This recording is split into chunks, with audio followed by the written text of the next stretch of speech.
Every market cycle seems to bring a new financial foil.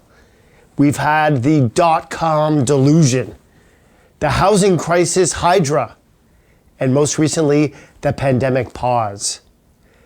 The potential bubble in front of us is the AI illusion, and the negative aspects of AI are printed both inside and outside of the financial media.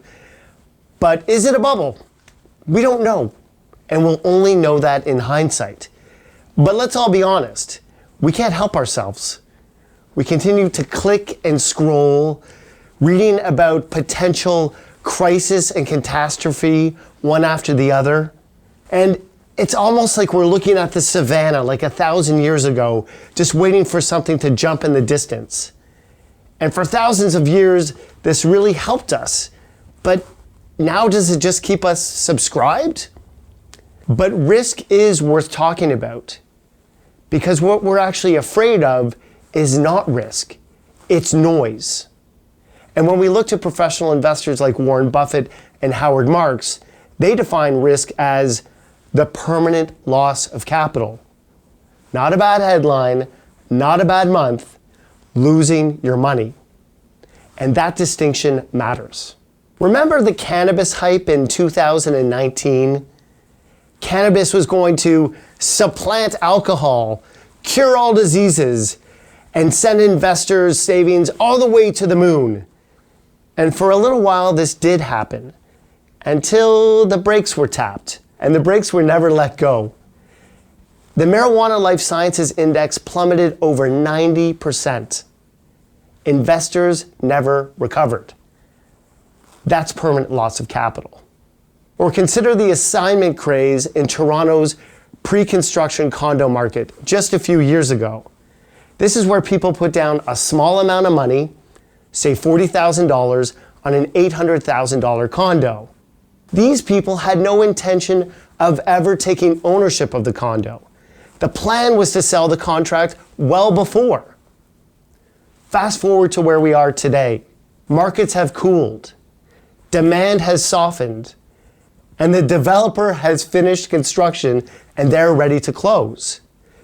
The challenge, the lender that you had now values the condo at $650,000 and not $800,000. You've got a funding gap of $150,000 that needs to be solved quickly. Do you tap into savings? Do you turn to family for support? It is situations like these that can have long-term financial consequences, perhaps permanent ones. That's what we're talking about. So if real risk is loss of capital, how do we measure that? The financial industry holds on to volatility as the marker for risk. And they do this, in my opinion, because it gives us a nice, neat number, standard deviation, to bucket investments into. Low, medium, and high risk. But if the S&P 500 goes down by 14% on average each year, should we be surprised when it does? It's almost like waking up in Ottawa on a February morning and being surprised that there's 8 centimeters of snow outside. Yeah, it's a pain, but we shouldn't be surprised that it occurred. Portfolio swings are gut-wrenching. But if we stretch out the y-axis, that being time, they wash away. Again, let's look at the S&P 500. If we go back to 1928, there is a 75% chance that you will have a positive outcome in any one year. If we stretch that out to 3 years, you've got a 85% chance. If you stretch that out to 5 years, you have a 90% chance of a positive outcome. And over 10 years, a 95% chance of a positive outcome, with the average annual return being 12%. So if somebody came to you and gave you a 75, 85, 90, or 95% chance of hitting that blackjack hand, how would you feel and how would you operate? Imagine on day one, you invest $1 million. And in the first year, we've got some great positive returns of 15%. Now the portfolio is $1.15 million. Year two also goes well, up 10%. Now you're at $1.265 million. Unfortunately, year 3 is not so good. We're down 5%. The portfolio rests at $1.2 million. So, here's the question. Are you up or are you down? And I believe that your instincts perk up and say, oh my goodness, the portfolio is down $65,000. That's a new car. Whereas your intellect whispers, you've been invested for 3 years. You're up $200,000. It's this tension between instinct and intellect that we all wrestle with as we go through investing.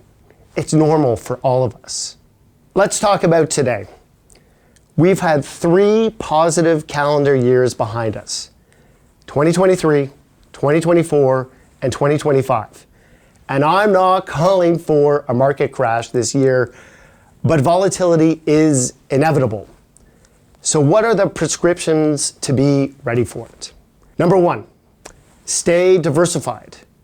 This is the number 1 way to not get blown up during a severe market decline. Number 2, know your drawdown.